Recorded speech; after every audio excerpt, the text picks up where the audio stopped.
2 on our lesson on the distributive property. In the previous lesson for the distributive property, we looked at how the distributive property and order of operations are related, and there are 2 ways to solve problems. So in this lesson, we're going to be changing out some of those numbers for variables so that using order of operations is not an option. So we have to be able to use the distributive property. And so we're going to use the distributive property to simplify these problems. We're not actually going to solve and come up with one answer. We're just going to use the distributive property, and then we'll simplify our answer as much as we can. But we're going to still do everything the same way as we did in the last lesson for using the distributive property. To use the distributive property, we're going to take the number on the outside and distribute it to both numbers on the inside. So here we're going to have 5 times x, and then we're going to pull that plus sign straight down, and we'll have 5 times 8. Now I'm just going to simplify everything. 5 times x is 5x, pull the plus sign straight down. 5 times 8 is 40. There are no like terms, nothing that I can combine in this one, so that is our final answer, 5x plus 40. So just remember, using the distributive property, take whatever number's on the outside and distribute it to both numbers inside. One way to help you remember is this kind of looks like a Santa hat. Here's the end of his hat, here's his face right here. So you want to make sure that you're making both parts of that Santa hat every single time. Distribute it to both numbers that are inside the parentheses. So let's try this next one. We're going to take the 7 and distribute it to both numbers in the inside. We're not worrying about this stuff on the outside right now. We'll deal with that in a little bit. But for the distributive property, we best distribute to both parts inside. So now we can see we have our Santa hat. We're distributing to both numbers.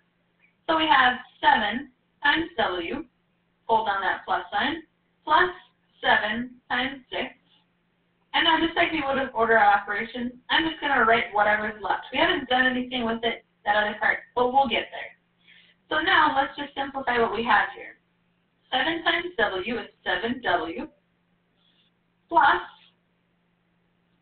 7 times 6 is 42, and then we still have our minus 30 here. So now our last step is just to combine any like terms, and I can see that I have a plus 42 and a minus 30, and those we can combine because they're both constants. So 42 minus 13 is 12, and that's positive 12, positive. And then we're still left with 7W at the beginning. So that would be our final answer. There's nothing else that we can combine. So we'll end up with 7W plus 12. In this last problem, we just have one extra step. Before we can actually simplify, we need to write down what this problem is going to look like.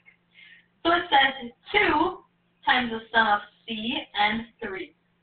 So let's write that down. What is this problem actually saying? It says we're going to take 2 times, so wherever it says times, I'm going to use a parentheses, that's going to be multiplying. 2 times the sum, we know that sum means adding, so we're going to add C and 3 together. So that'll look like this, C plus 3. So now if I read this problem, it says 2 times the sum of C and 3. Now we have our problem. Now we can solve it using the distributive property, or we can simplify it rather. So I'm going to use the distributive property for both parts that are inside the parentheses. And I have 2 times C plus 2 times 3. And then I can just simplify what we have here. 2 times C is 2C. Pull that plus sign straight down. 2 times 3 is 6. I have nothing else here that I can combine, so that's my final answer, 2C plus 6.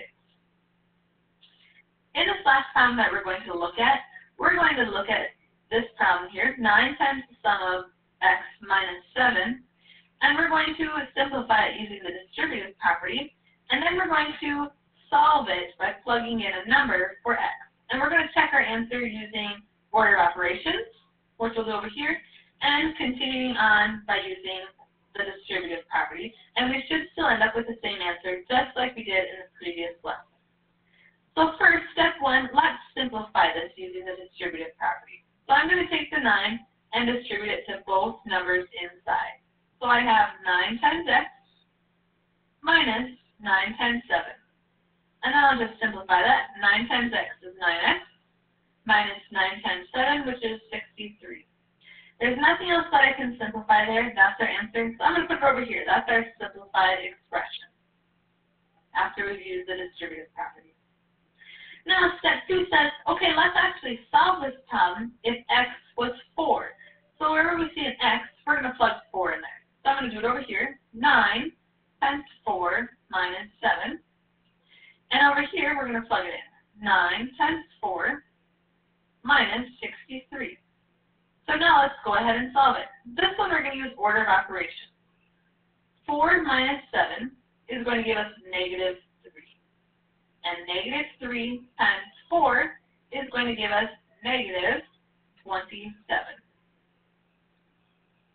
So that's our answer using order of operations. Over here we're going to solve it, but this time we're going to continue on that path of using the distributive property. So we're just going to continue to simplify. So here we have 9 times 4, and 9 times 4 is 36. And then we still have minus 63. So now we have 36 minus 63. We're really going to add the opposite if we're working with negatives here. And 36 plus negative 63 will give us negative 27. So we do end up with the same answer no matter which way we do it. And that's what it should be. Using order of operations, using the distributive property, we should end up with the same answer. But if we have variables in our problem, we have to use the distributive property because we don't know what the variable is.